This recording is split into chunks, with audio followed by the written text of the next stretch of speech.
like more open to other music, but with this program in the afternoon, where before we were like late at night. Every afternoon or once a week? One afternoon a week, and then multiple live diffusions like later on at night. There's one on Wednesday. And then there's like 4 or 5 showings, but like at night or around 12.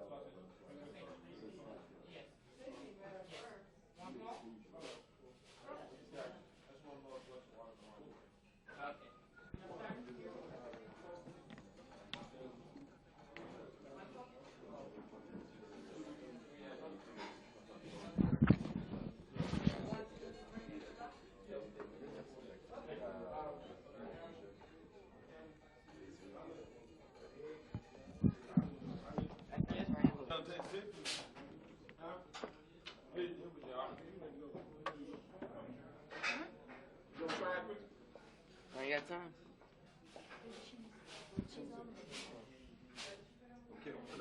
Ouais.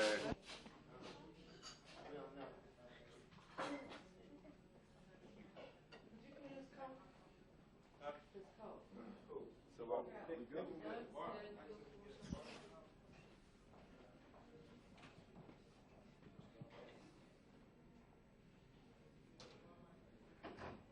I get it.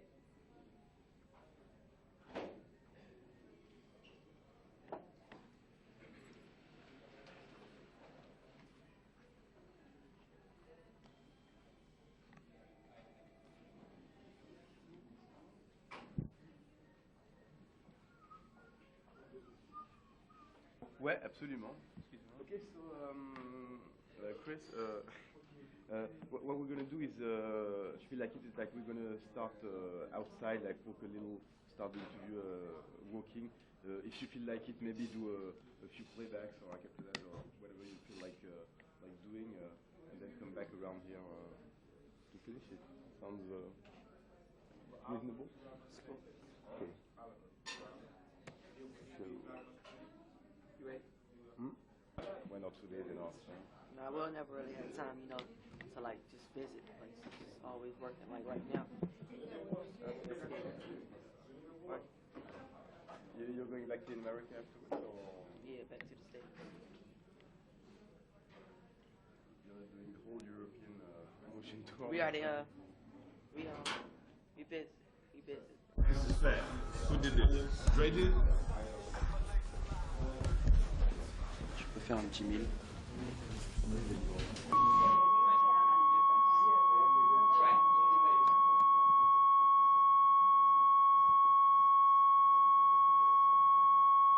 On va par là? Ouais.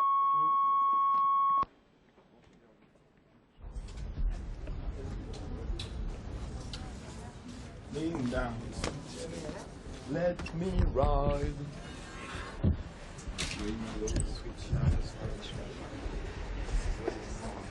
You like it? Oh yeah, I like the original. I like Dre's version. I think it's I mean, it's such a gem. You know, it's like you can't help but no no no no no no no. It's kind of I mean, half of the Dre's album is like the time like a new opening of sound, like with the synths and the big bass. And it was like it's too bad he couldn't you know, come over here or do some things around Europe. But Dre, well, you know about it. As it's featured in your album. Well, shall we start walking and find a nice place around there? There's if we walk to the end of the street, there's a nice garden that we can walk around.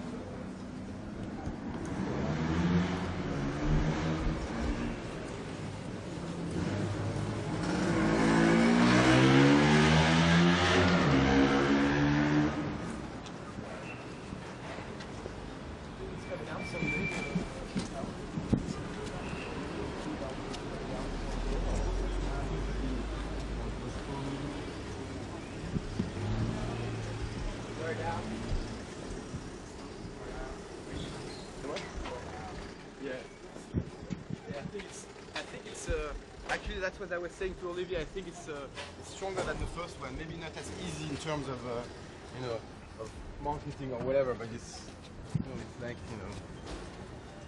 I mean, the good thing is that you didn't really try to jump all over again, you know, and that's. The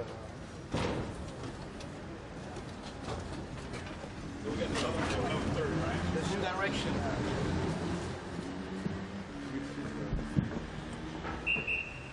Strange. Can you?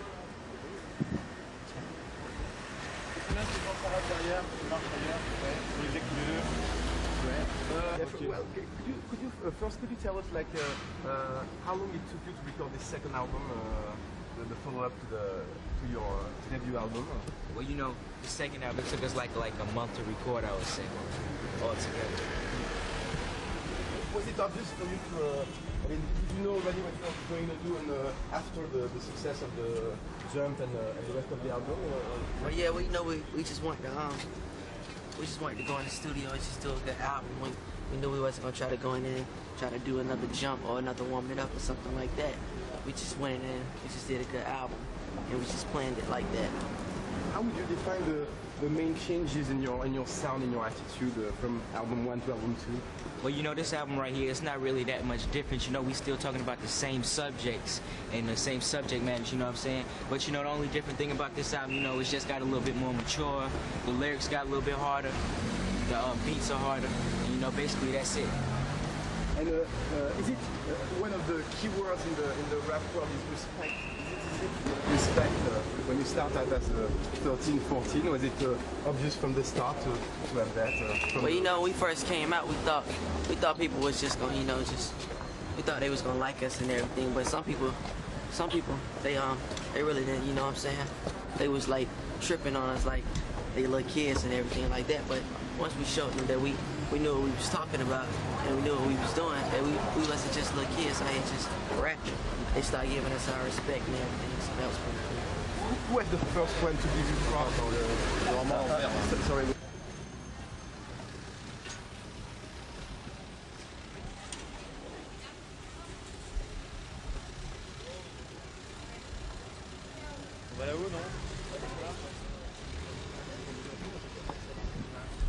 C'est un peu pareil là, non?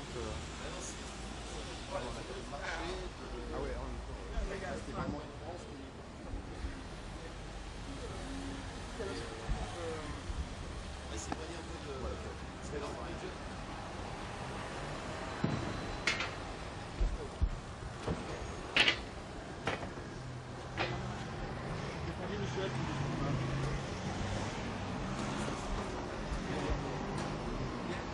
Kris, who are the first people in the rap community to give you props to actually Well, you know, we can't really answer that question because, you know, like, our first album came out like 2 years ago, so, you know, we met so many like different rappers and different people since then. I can't really say who was the first ones to, like, we met and it was cool, you know what I'm saying? Can you tell us the one that really touched you by saying, you know, that they enjoyed your style or your music? Well, that's what he's saying. It's like we can't really remember because it was just so many of them. They used to just come up to us and just say, "We like your album, it's dope." So I can't remember the first one who like came up to us and gave us props like that. And who did you go in America? Did you tour with other groups? Did you share the bill with other groups, rap groups or? Well, you know, we haven't worked with any other groups on our album or anything like that, but we just worked with Supercat. He rapped on our album, and we worked with 2 other people that's known in the States right now, but Supercat was the only one. And how did you come to meet him? Did you meet him personally? How did you happen this participation to the All Right? Well, you know, Supercat was like I could say he was like one of the first persons to give us props, you know what I'm saying? When we met him, you know, we just hooked up with him. We started hanging out with him a lot, you know what I'm saying? Then he was on our Jump remix, and then after that, we just wanted to do a whole new song with him. So, you know, it just happened to be all right, and we just hooked that collaboration up, and it came out to be pretty dope. The dopeness, the bomb. Did you go and see him in Jamaica, or did he come to New York? Actually, we met him in, like, San Francisco at a convention. And then, you know, we used to just hang out with him when we used to go to New York and stuff. So, you know, that's basically how we hooked up. How did you first meet your main producer, Jermaine Dupri? When was what time and what conditions did you Well, you know, we met Jermaine, like, I can't recall how many years ago, but, I would say about 4, Kris. yeah, about 4 years ago. And we met him at the mall, and we was just walking around, you know, just shopping and everything. And then we saw this group by the name of Silk Times Leather. They known over in the States. And we asked him for an autograph. And then that producer, he said, are y'all a group? And we said, no, we ain't not a group. We just rap every now and then. So he said he wanted to hook up with us. So we just, you know, just started hanging out. And then 2 years later, we did Totally Crossed Out. And it just came out. Could you give us small examples of the colonne? Ouais,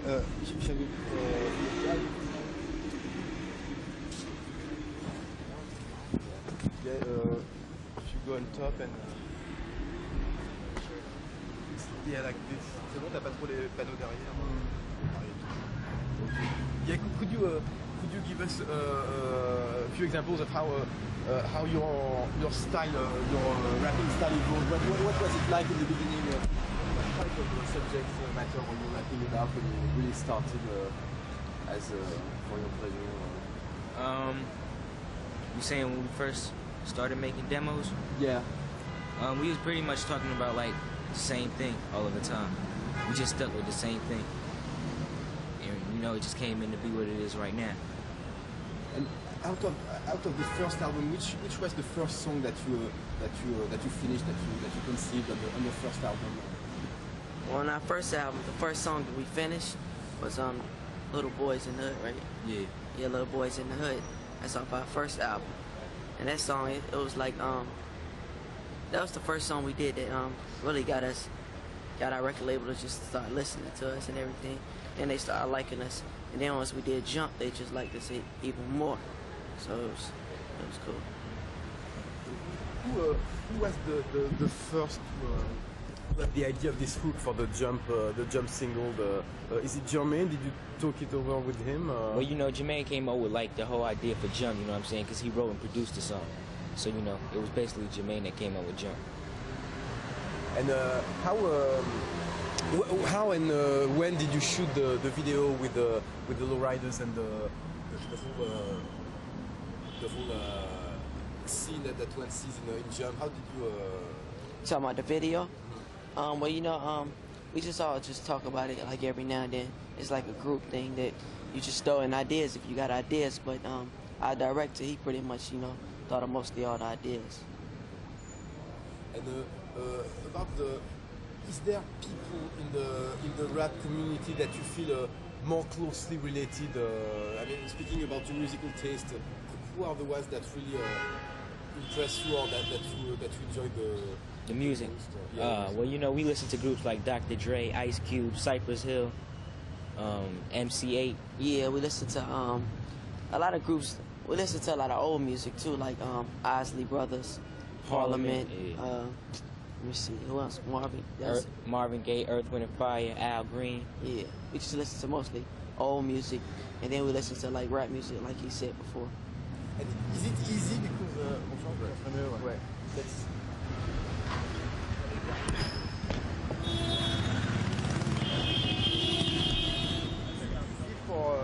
because you know, generally on most of the rap records that you mentioned, they have this famous label, you know, parental advisory. So, do you take parental advisory to listen to Ice Cube or?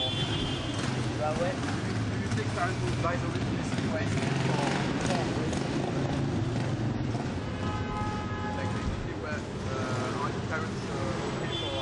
Well, you know, our parents, they let me listen to that type. They know, you know, we don't really just take everything. Like some people, they just listen to the music and go do exactly everything that they say.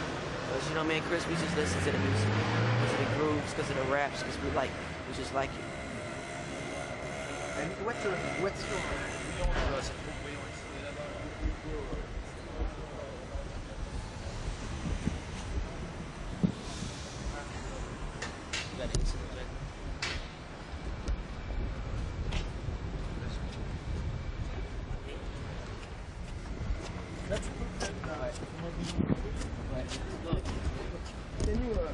Can you tell us your What's your opinion about censorship, especially that a thing that is especially appealing to rap music and in the way that censors are either cutting or preventing some records from being played? What's your feel about censorship in America? What, preventing records from being? Yeah, what do you think about this idea that some people saying this type of record shouldn't be played on radio? Me and Kris, we think people are entitled to do whatever type of music they want to, and we feel that everybody should be heard in what they said.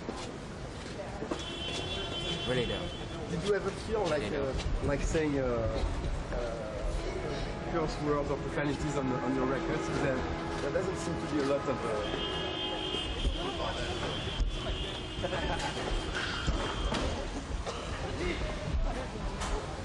Un peu là, ouais.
Did you ever think about using the same type of hard language that is used in some of the rap records? Say again now? Did you think at one point of using words like motherfucker or? Oh well, not really, because we can't really use them type words yet. But maybe in the future. Do you think it makes a big difference for you? It will make a big difference when you turn out to be 18, when you're getting inside manhood. Do you think it will be very different for you artistically? We really can't say right now because we like to just take the stuff day by day. You know what I'm saying? So when that time comes, we're gonna find out.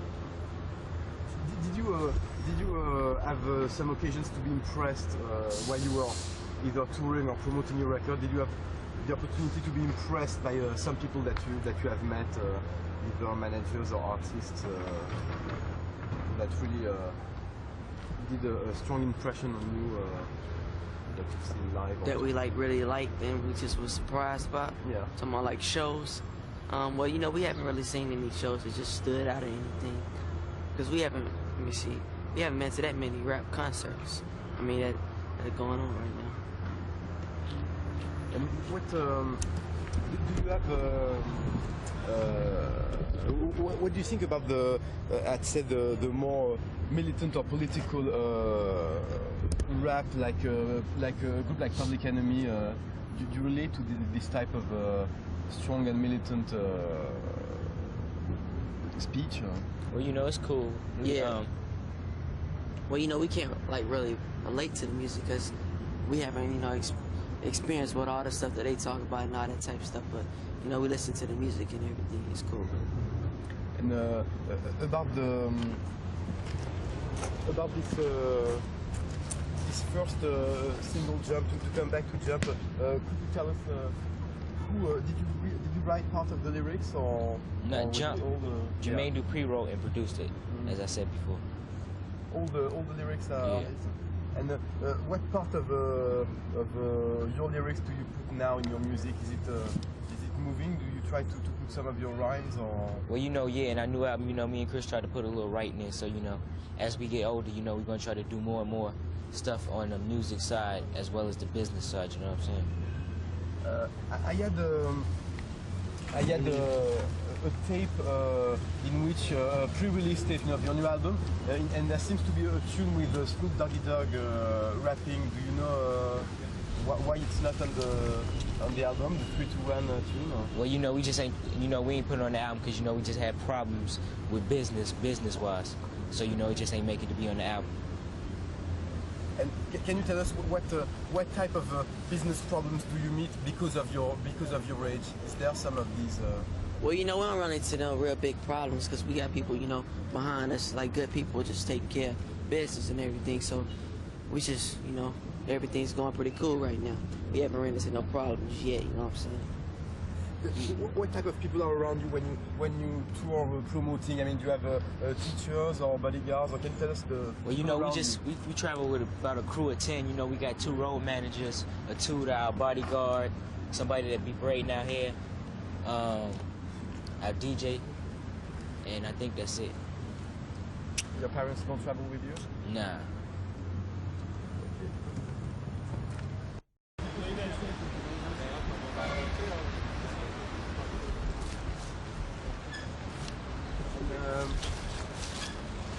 Come back on your style of rapping. Are you good at freestyle? Well, you know, sometimes, you know, you just gotta be in that certain mood. So, you know. And can you? Is there some lyrics that you like most? That you have like ready for an acapella or something like that? Who, us? Yeah. That we could do right now? Yeah.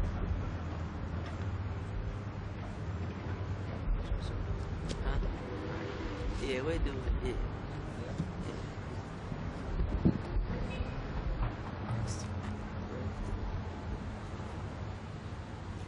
Hey, yo, Kris. What's up, Lo? What's that in your hand? It's the M to the IC Mike, my man. And those that like to get they creep on, here's a creep song. Let me see your Jeep creep till I break it down. Now what's your name? Daddy Mac. Big baby. And I'm the type of nigga, and you know you can't fade me. Lightly shade and braided from the Mac pack. Hottest vibe from the bra, and it's like that. So bang bang to the boogie and it don't stop. Kris to the cross, got you doing the gangsta vibe. From side to side, it goes on all night. Ain't anything going wrong, everything's alright. Yeah.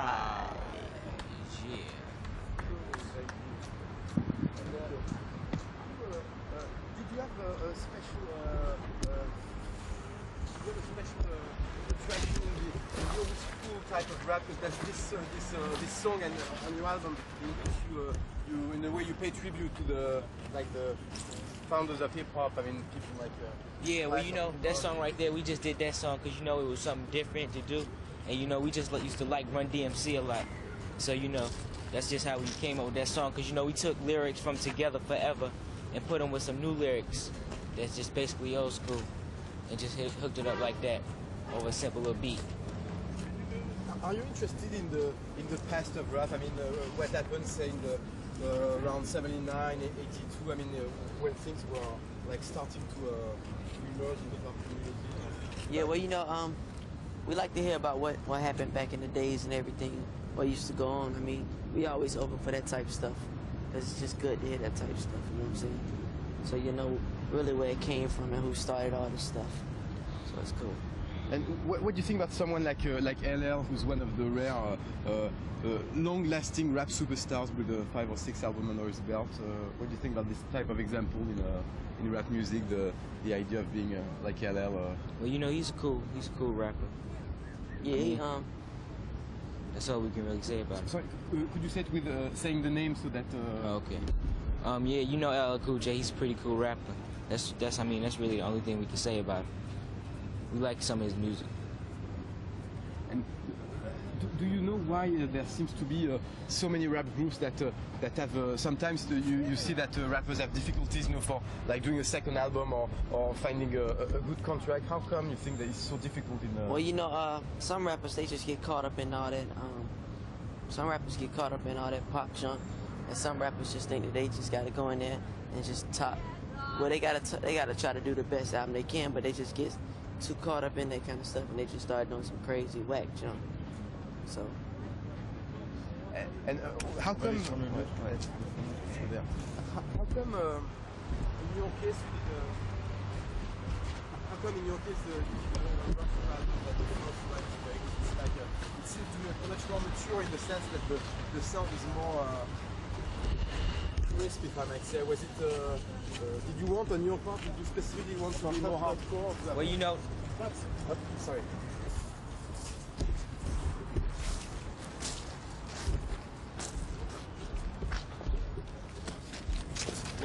As I said, it is specifically,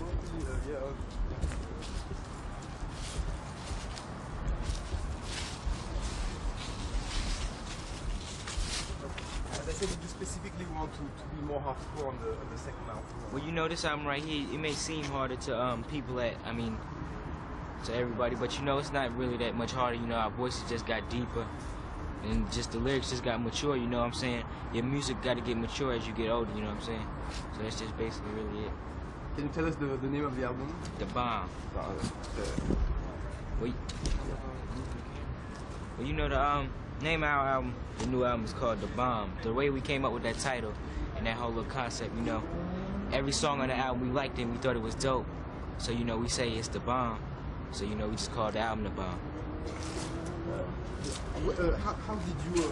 How did you first came into contact with Michael Jackson to do the video of Jam? What was the first step for you to appear in the Jam video?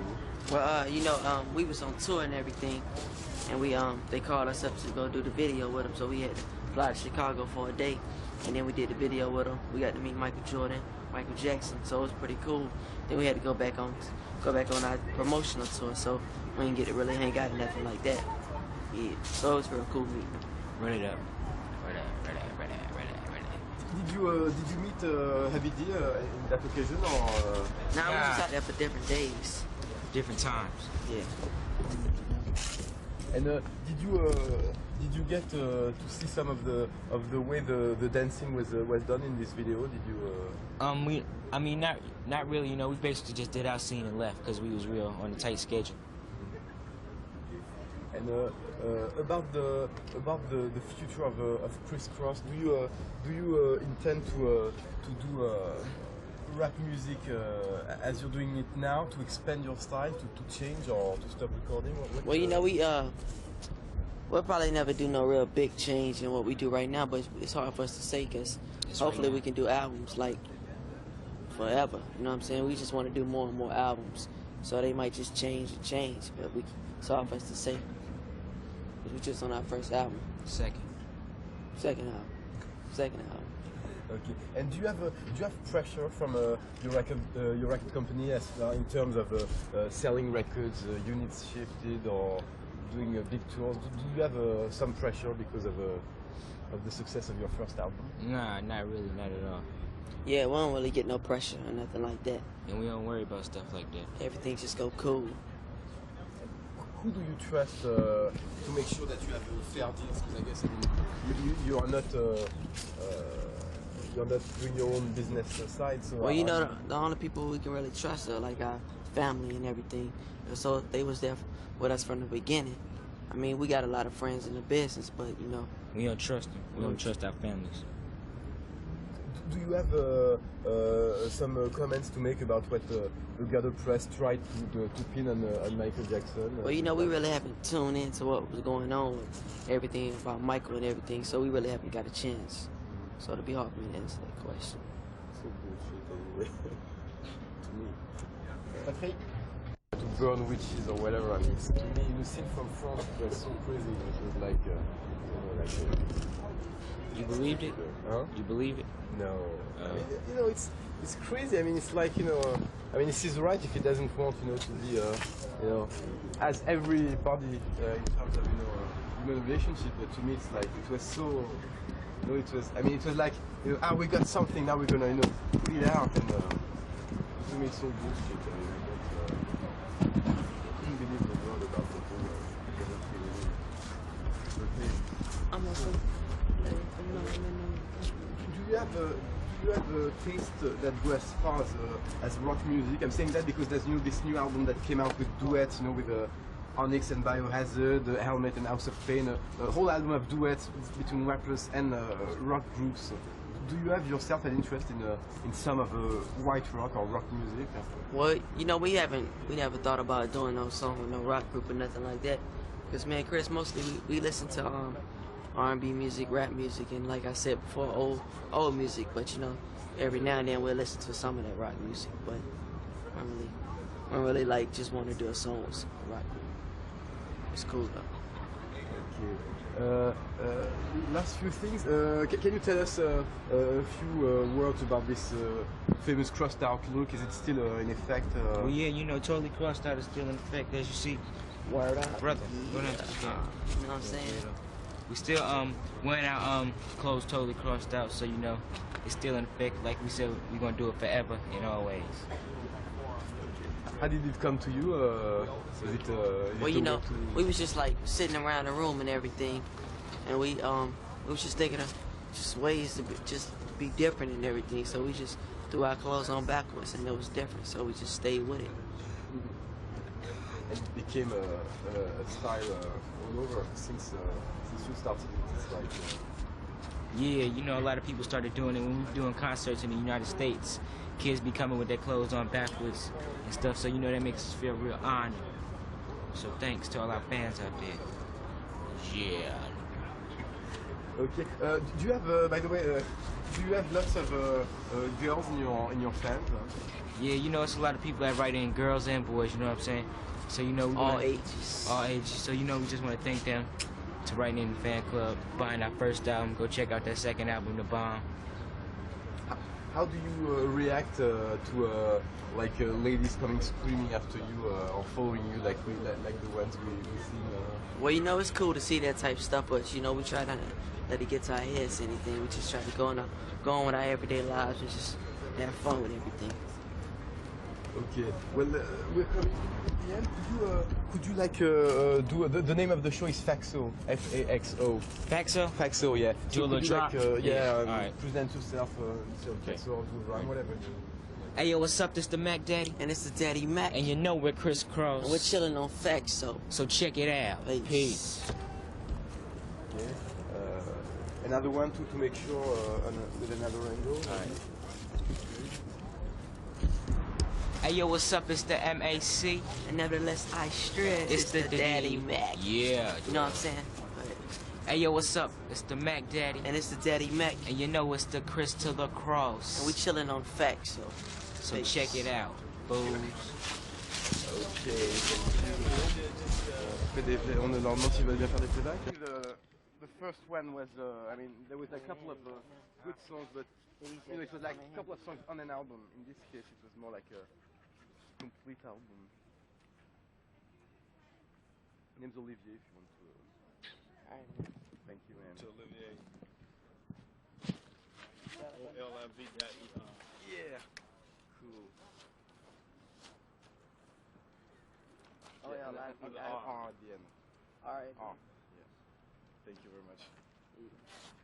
All right. That's a nice pen.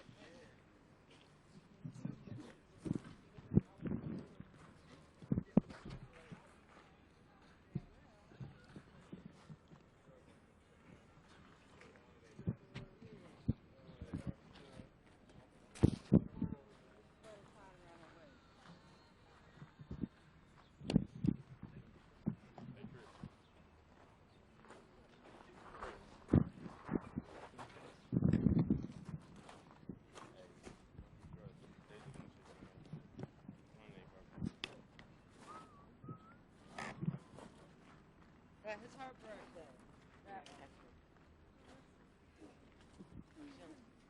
No, not real good.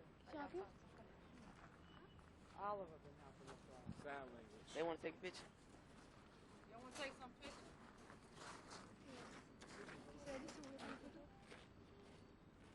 Who gonna take it?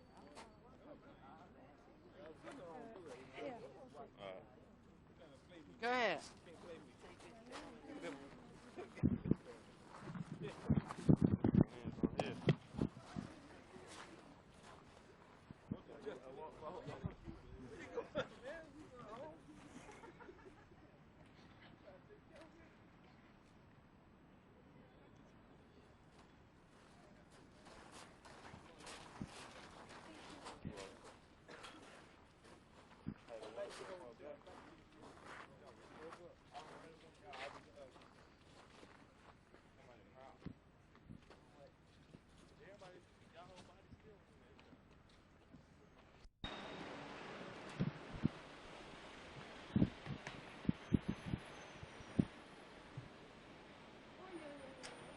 Des images des fans qui attendent.